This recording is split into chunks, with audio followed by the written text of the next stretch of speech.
Hello, my name is Iris Sowlat and I directed Romeo and Juliet with Accidental Shakespeare Company. In this video, I'm going to talk about why Romeo and Juliet. To me and to so many people for centuries, the language of Shakespeare and specifically of these young lovers is just really captivating. It is really cool and really special to see this relationship unfold on the page and to see it unfold so beautifully. There are a lot of critics who say things like, oh, Romeo and Juliet is either just fluff or, oh, they were just 14. They couldn't have known what love was.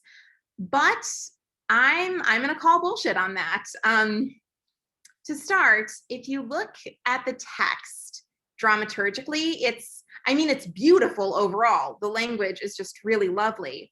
You can see how when Romeo and Juliet first meet at Capulet's ball and during the balcony scene, they really genuinely hear each other and see each other. They're really on the same wavelength. You can tell the ways in which they understand each other's metaphors and pick up on them, how the language they're using changes and the meter changes, and they finish each other's sentences and finish each other's rhymes. That is clue number one from Shakespeare right there, that Romeo and Juliet genuinely are in love and genuinely get each other. Also, the fact that some folks are saying, oh, they're just 14 and the relationship was 3 days, so maybe it didn't matter. The fact that Shakespeare wrote a play about this and the fact that they did love each other in those 3 days matters. Their love matters. Also, I just starting to speak off the cuff now. If you look at the text as well, people are like, oh, this relationship caused 7 deaths. Most of those deaths would have happened anyways because of the conflict. Like Tybalt basically had it out for Mercutio and Romeo anyways, because actually not Mercutio because he was technically the prince's kinsman, but he had it out for Romeo anyways because Romeo crashed the Capulet's ball. And Romeo would have attended the Capulet's ball anyways because Benvolio suggested they go so that Romeo could get his mind off of Rosalind. So even if Romeo and Juliet hadn't met, Tybalt would have kind of charged at Benvolio and Mercutio in the park. Romeo would have defended them. Tybalt could have killed Mercutio, and Romeo could have killed Tybalt either way. So also just another fun bit of dramaturgy that I think Anjali initially brought up. Romeo and Juliet is very significant to Shakespeare's England because at the time, the Protestants and the Catholics really, really, really were in conflict with one another. You had whole families and whole communities that were really at war with each other because of this like decades old conflict of which religion should be the true religion of England. And so you had people who were like turning in the family down the road or turning in their relatives, being like, oh, they're a secret Catholic and like England's Protestant now, or families who just really were in conflict with each other. And like Queen Elizabeth I at the time actually remarked on this publicly, and she was Protestant, but she said basically something along the lines of, I don't get it. We all believe in the same God. The rest is just a dispute over trifles, which I think is the exact quote. And so Shakespeare writing Romeo and Juliet and writing about these two families in the same city who have a conflict that nobody in the text really can point out what it is.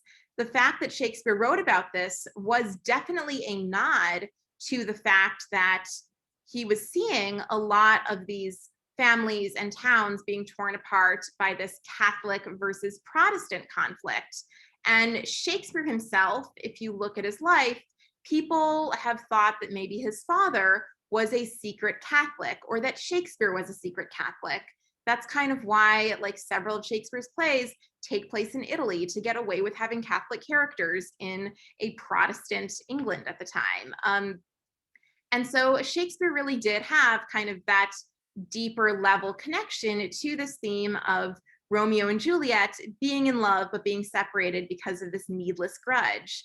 And everywhere, people love this story, you know, obviously myself included. It's my favorite Shakespeare play, but like over the centuries, it is the most produced Shakespeare play, and people have adapted it into ballets and operas and West Side Story, musicals like West Side Story, as well as just like parody episodes of shows, artwork, poetry, film. It goes on and on. It is also it's the most adapted Shakespeare play for a reason. So yes, their love matters. And I think their love stands the test of time, because this concept of being separated from the one you love is universal. And it's like that feeling of the meet cute at the beginning, at the ball.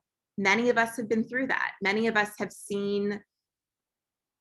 felt what it's like to really meet somebody who you think really sees you, who you can really see, who you connect with, and to think, oh yes, this is what love is. I've been in love.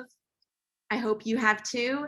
People have also experienced the relatability of just like Juliet's total rage and confusion when she hears that Romeo killed Tybalt in that duel, and like her thinking, holy shit, he is the love of my life and I still love him, but he killed my cousin. What's happening?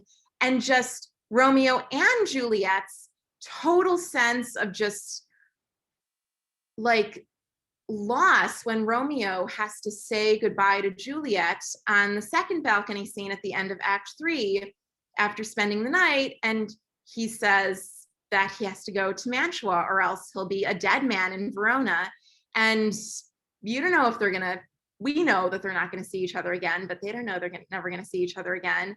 And it's just like, and it's like Shakespeare just presents so many of those really, truly tug at your heartstrings, relatable across all cultures and situations, types of situations. And Shakespeare presents that in a way that's just really just beautiful as well. Like, even if you study a lot of the monologues in Romeo and Juliet, like Juliet in particular, when working with melody, I loved seeing just how Juliet is very logical, and she has this wonderful blend of like leading with her heart, but also leading with her head. Because so many of her monologues are like, oh, well, if this is true, then this has to happen too. Or if I think this, and then this happens, and just kind of seeing her logic and seeing her trace all of those metaphors and just all of that, that's really cool. Also, it's just beautiful how like, I like also how Shakespeare just never wastes a character. Every character is significant. Like even Paris, who people can sometimes play off as being like just kind of smarmy, or like, you know, the really kind of square buttoned up guy who Juliet's parents set her up with. He says that he loves Juliet. And right before, spoiler alert, before Romeo goes into the Capulet's crypt to find Juliet and before he murders Paris, we see this monologue where Paris is saying that he loves her and he is scattering rose petals over her grave, and he's going to do that every day. And it's like, that's often a really overlooked part of Paris. And just seeing the friendship between Benvolio, Mercutio, and Romeo, and really studying especially Benvolio as like the peacemaker of that faction, and just seeing how he has to witness like every single person he loves, all of his friends, dying at some point.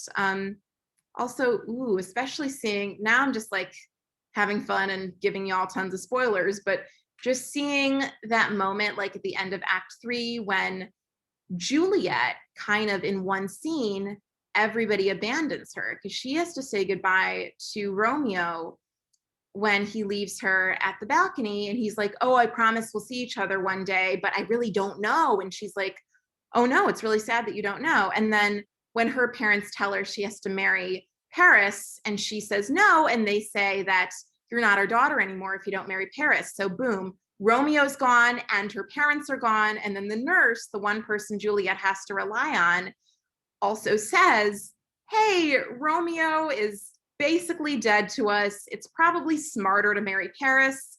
Juliet has a line where she basically also cuts the nurse out of her life. So just seeing that and seeing that character study of that young girl kind of being abandoned by everyone and really getting by until the final moments of Act 5 with this hope of this love.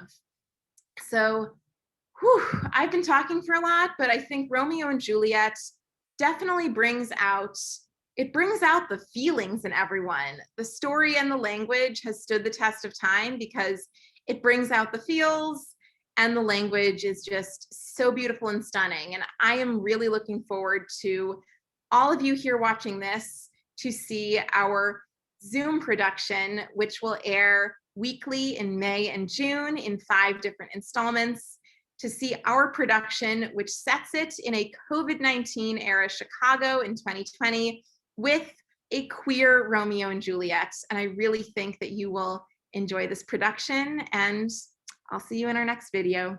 Bye.